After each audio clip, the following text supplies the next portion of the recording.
Hi everyone, this is your daily 10-minute business and finance news wrap for this Thursday, the 25th of March, 2021. I'm Ricardo Gonçalves. Later, what a blockage in the Suez Canal means for trade and oil, but first to health insurance and premiums. It seems that from this time next week, that's April the 1st, average premiums rise 2.74%. It follows a near 3% rise in 2021 and a 3.25% increase in 2019. What can you do about it? I spoke earlier with choice data analyst Kate Bowen. Kate, to what extent will premiums rise for health insurance from April the 1st, and how does it compare with other years? So this will actually be one of the lowest increases in a decade in health insurance premiums, but it's still going up an average of 2.74%. But some individual funds will go up on average 0.5% being the smallest and 5.76 being the largest increase. Yes, some members are being slugged with a lot more, like you've just mentioned. Why?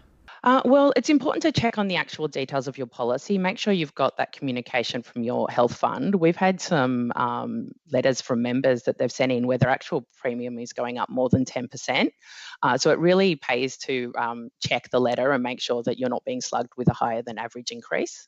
And how do these increases compare with what we've seen with inflation, and what can be done about it?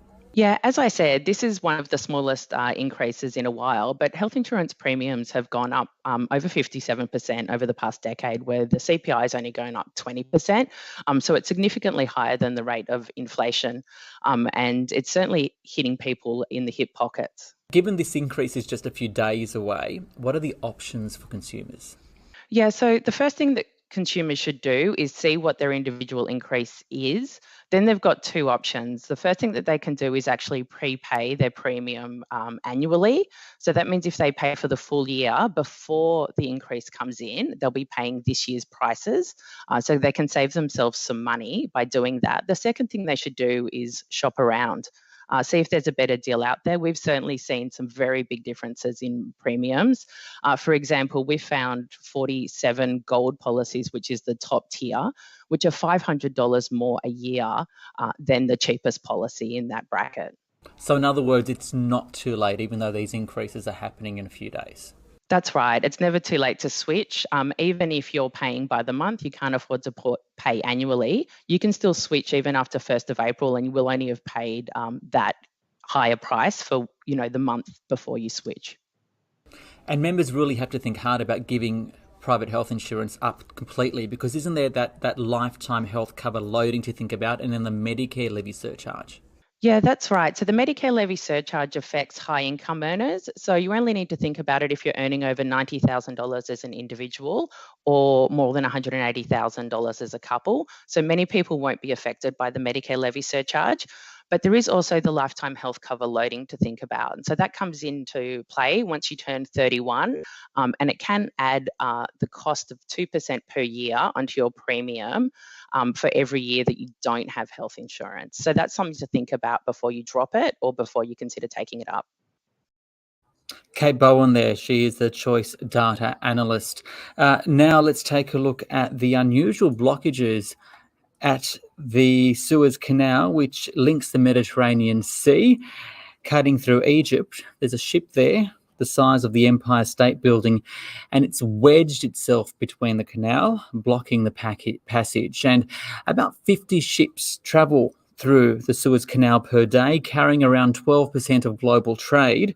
What does it mean for supply and oil prices? I spoke earlier with Axis Global Chief Market Strategist, Stephen Innes. We're seeing a lot of volatility, though, in the price. We're seeing that blockage in the Suez Canal. To what extent is that playing into that volatility in prices? Yeah, who would have ever thought of something that crazy happening, right? I mean, just amazing that if oil's not the craziest trading game in town, tell me what is. But I think it's a bit of a problem, really, because it's going to be the delay in getting that situation rectified does two things here. It leaves more oil on the waters, and that means oil is more expensive because literally people have to, line the pipeline. In other words, they have to wait in line for their oil to show up, and this is going to cause more problems in the supply chain and force prices higher. How high high they're going to go is quite questionable. I mean, the oil rally right now remains on very fragile ground because we're waiting really to see the COVID numbers coming out of the spring break in the U.S. And if you were watching any of the highlights from Daytona Beach, you know that nobody was wearing masks down there.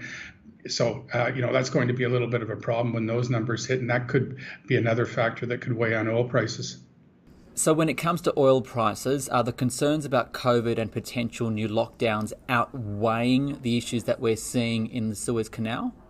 I think really, to me, the COVID situation is a look-through narrative. I just think what happened was the market got caught too long, and this was a real shocker. I think eventually the demand situation looks very, very strong with the vaccine rolls out. I think we do rise again in oil prices. However, I think it's going to take a little bit longer for that to catalyze. Obviously, the one problem we're facing here, we're expecting a little bit quicker liftoff on the travel section.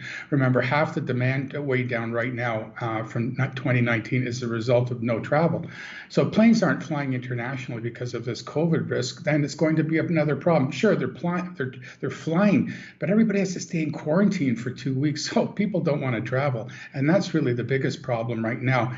Until governments feel safe to lift these quarantine requirements, I don't know when that's going to happen because we've got new variants coming out all the time. I don't think people are going to feel safe to fly. That's going to continue to be a weight on oil prices going forward. And just wrapping up back on the Suez Canal, in general terms, just how important is it to global trade? It's huge, not just oil, but it's just a major supply chain for products going east and west, and that's just a significant fact of life. But we're considering it as far as oil is concerned. It is a major, major conduit for oil supply. Anytime there's a disruption there, you can almost assume we're going to have a 5 to 10% jump in oil prices. We saw basically a 6% jump in oil prices. We could see it go up higher if this becomes a lasting situation. They can't free that huge tanker from its predicament right now. Stephen Innes there from AXI. Now to the Australian share market, which rose by 0.2% to 6,790.